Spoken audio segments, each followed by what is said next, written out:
Check. Yep. What's up, everybody? Welcome to the Toma Todito show. It's been an eventful day. We're still here outside of the Dickies arena. Fights are over with. The interviews are done with. And what an amazing night of fights that we had. To kick it off, we left it off on episode 86, where it was live coverage from inside the arena as the undercards had ended and the main event show was about to start. And we end up seeing this young talent by the name of Tristan Kalkruth, who ends up just demolishing his opponent. The opponent ended up getting carried out. He got carried out on a stretcher. Wheeled out on a stretcher, right? With and the neck brace on. It was a hell of a body shot that he ended up getting or connecting with, and it ended up putting his opponent long out for the night. He stayed laying down. It was a little scary of a scene because he was down for a while until they ended up wheeling him out. About 10 minutes. What did you take away about this young talent, Kalkruth? Well, clearly Long wasn't much of a test for him. This is my first time seeing him, so a fight like that is hard to take anything away from. Long didn't even really look like he wanted to be in there from the opening bell, so it's kind of hard to say. I'm definitely going to keep an eye on him though, because he was impressive. So he fights in the cruiserweight division, and absolutely, we got to keep an eye on him as the competition steps up a level. We're gonna see him get tested a little more and see if he's really the truth. But one thing that is evident right now is that he's got really, really good power supporting his talents right now. So that's a plus for him. Then we moved on to Marcelino Lopez out of Argentina. Impressive fight, built and chiseled like a rock. My God, yes. Looks like an Adonis, yeah. Like an Adonis. And so he ends up getting rid of Jairo Lopez. Jairo Lopez, all heart, all chin, just a throwback style fighter. He just kept coming. He went down. He kept coming. He looked like he was going to be taken out on several occasions and just kept coming forward, and actually ended up switching momentum in his favor several times, yeah. Right in the middle rounds as he connected Marcelino with some strong punches.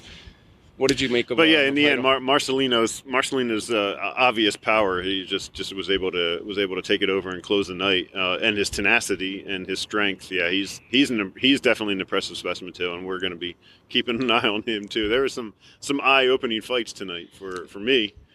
And it was a good showing also by Joel Diaz. Joel Diaz, a few weeks back, ended up taking Avni Yildirim against Canelo Alvarez, right? In what was a mess of a fight for the Yildirim corner, but not Joel Diaz. Joel Diaz took up on a project. He ended up showing or at least providing his best work, his knowledge towards Yildirim. Yildirim failed to show up that night. Not the case tonight with Marcelino Lopez. He ended up showing up and he represented his corner well and his trainer well. I agree. We move on to the co-main event, which was Senias Estrada, Anabel Ortiz, the co-main event. Now, what did you take away from the styles? Because styles make fights. What did you take away from this fight?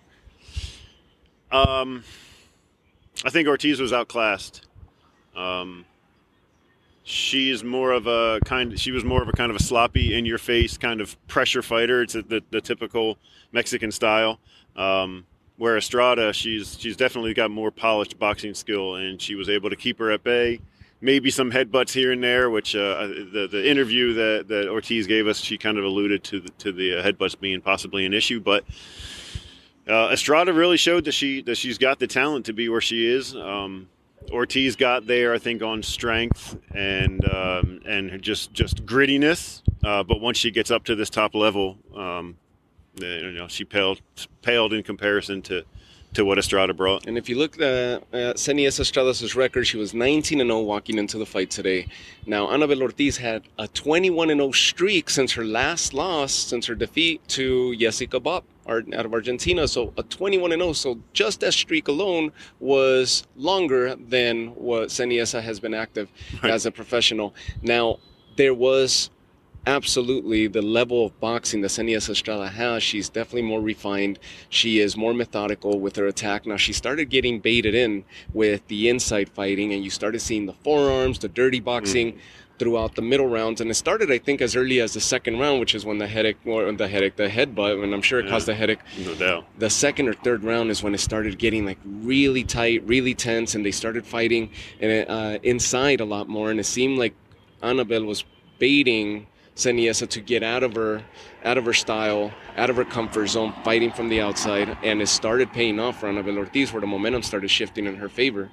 Yeah, it did, but then Estrada displayed her ring knowledge and her professionalism, and she made adjustments, and those were key. It was evident that she's been long overdue for a title. She is the rightful champion now, and she earned it. Annabelle Ortiz made her earn it, and she performed just like she should have, right? If she was to show up on any given night, this was the one to do so. And now Seniesa Estrada is a world champion, a world title holder. So congratulations to her. And then from East LA. From East LA, that's right, from the neck of the woods. And then we move on to the main event, which was just fireworks. From opening bell to the end. We're still not sure exactly what happened with Maurice Hooker's hand. I'm sure it'll come out in the next couple of days, but you could see the punch when he landed a square punch. He immediately winced, withdrew his hand, and went down and stayed down. He had been dropped earlier in the fight with a really good punch, and he got right back up again as soon as he could. Got up, got right back into the fight, turned momentum. He did a fantastic job, Maurice Hooker. It's a shame that an injury ended the fight, because I would have liked to have seen it continue and see what happened. Now, as far as you had it scoring, and I'm not telling you give me your unofficial score, but as far as the scoring was the drop the only difference that you saw? Because it was other than that, for me, it was a really tight fight. It was really tight. It was really tight, and I think it would come down to probably preference for judges, whether they like the in-your-face constant action that Virgil Ortiz would bring, like the Mexican style of fighting, or kind of the slick stand-back pot shotting that Maurice Hooker has, because those pot shots, those straight rights especially, were getting in, and they were landing on Virgil Ortiz. Some hooks were too, and surprisingly, Hooker was going to the body. I didn't expect him to. He's long and lanky, and Ortiz is small and compact, and it's a lot harder to get into the body in that scenario. But Hooker was able to do it. He got into the body with a couple of nice shots. I think I had Ortiz up a round or two, not just because of the knockdown, but because of his style of fight, especially in his own backyard, where the judges know this is his arena. That's his style of fight. That's what the fans want to see. So I think they would lean his way anyway. So yeah, I would have had Virgil up at that point anyway, before the stoppage. I guess it was a TKO. I didn't even get the official. TKO. It was TKO 7. Very heavy-handed style once again from Virgil Ortiz, and the boxing started paying dividends for Maurice Hooker, where he started boxing, putting his punches well together, his combinations well together, and he started countering Virgil Ortiz to where he injured him several times. Yeah. Ortiz wobbled back to the corner. He would nod his head, and usually when they nod their head or they acknowledge that hit, you got me, is because they got him, right? And so Maurice Hooker's boxing was amazing tonight, and the momentum shifted maybe 4 or 5 times to and possibly even more, right? I lost count because it was just back and forth. Yes, the arena was majority leaning towards Ortiz, but a huge showing for Maurice Hooker as well. He's also a local guy out here. Awesome scene. And these guys did not disappoint. This was the fight. This was the fight to catch in March. I don't know if the rest of March we'll see another fight this heavy-handed, with this much intensity and fire behind it, because if last weekend was one with Gallo Estrada and Chocolatito, these guys topped it. They just took it, and I think they're in the running for a fight of the year. It's early. It's still early, but if Gallo Estrada and Chocolatito are in the running for fight of the year candidate, these guys have to be in that conversation, hands down. They have to be. Yes, they have to be. It blows me away every time to watch how intense and powerful Virgil Ortiz can be, round after round after round, punch after punch. All of them are just balls to the wall as hard as he can, and he just keeps going. It's incredible. Amazing stamina, right? Because you don't think that a fighter is going to be able to hold it. Even Arturo Gatti, this is a very Gatti-esque type effort that he did, and the style of fighting that he brings to the table. Now, Arturo Gatti himself would start fizzling out or fading out in the later rounds, and that's when the fights would get interesting because he would breathe life into the opponents, and then it would become a back and forth battle towards a stretch And if it was a worthy opponent, right? yeah, and it's very similar too. Virgil Ortiz doesn't have much lateral movement. He doesn't come in and out. He's just in front of you and he's fighting, and very much like Arturo Gatti. So when Gatti started slowing down, maybe eventually once he gets to the very top level opponents, we'll see that in Ortiz. Also, that's yet to be seen. But once they start slowing down, well, then they're almost I hate to say it, almost a punching bag, because they're just there. They're in front of you. So the first 7, 8, 9 rounds, they're a Hellcat. After they slow down a little bit, that's when the fights, like you said, get really interesting, because they're just a stationary object to hit and be hit. So it's fun to watch. That's, unfortunately for the fighters, it's bad. For us, that's the best kind of fighting we like to watch.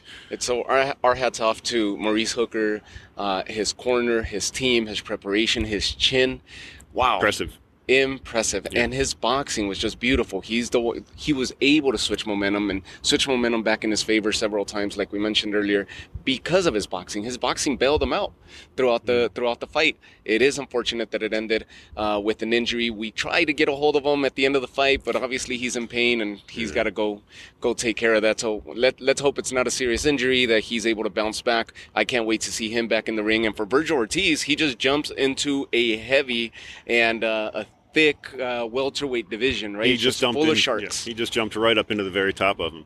So it's going to be interesting to see who they pair him up against. I know there was talks in there, and the camera kept going towards Spence or going towards Crawford or blah, blah, blah, right? Like, who knows? I think those guys are a little bit ahead of him. I think they'll be able to figure out the puzzle that is Virgil Ortiz. I think he needs another challenge that is not quite at that pedigree of boxing, and I'm interested to see who they're going to pair him up against. But he's all action. He's an all-action fighter, and it's must-watch TV with Virgil Ortiz. Yeah, I think Spence, I think Crawford. I think they'll be able to get in on him just like Hooker did, probably even more, and with significantly more power, I believe. Hooker's he's not. I don't think he's a blowout puncher like Spence and Crawford are. So it would be a huge step up, I think, right now for Virgil Ortiz. But he's there. There's really nobody else in between for him to go after. I don't think. Yeah. So. I mean, he would be an action fight maybe with like a Sean Porter, maybe with and Sean Porter is one of the elites, right, in that division. But Sean Porter, Danny Garcia, maybe this would be a good bounce back fight for Danny Garcia to take out a young champ like Virgil Ortiz, who's ascending up the rankings now and has cemented himself in that welterweight division as a who's who with a performance like the one that he had tonight. So with that, we got some interviews that we managed to get. We're gonna polish those up and put them out to you as well. You'll enjoy those because there's some awesome names that we managed to stop before they headed out and left the arena. And with that said, you got anything else to add? No. Thanks for being with us here. This is his show. I'm just helping out, and I'm glad to do it. I love it. This is my favorite sport. It's been my favorite sport since I was a kid. So the second he said let's look into this, I jumped in to try to help him. So this is his deal. Thanks for supporting him. And we'll be closing out the night. Fort Worth has treated us amazing. Thank you, Fort Worth. I cannot wait until you guys have another event here, and I'll be more than willing, and I'm sure you will as well, to come back and visit this town. It's an amazing town, lovely people. This arena is amazing. Dickies Arena is second to none in my eyes. Yes, there's bigger arenas, there's more lavish arenas, but this one, the way that they put these events together here into Golden Boy Promotions, the event that they put together in the zone, it was amazing. From top to bottom, all action, starting with the very first fight early in the night to all the way to the end. It was crazy. So with that, we'll leave you guys. Thank you for tuning into the Toma Todito show, and we'll be talking to you soon. Take care.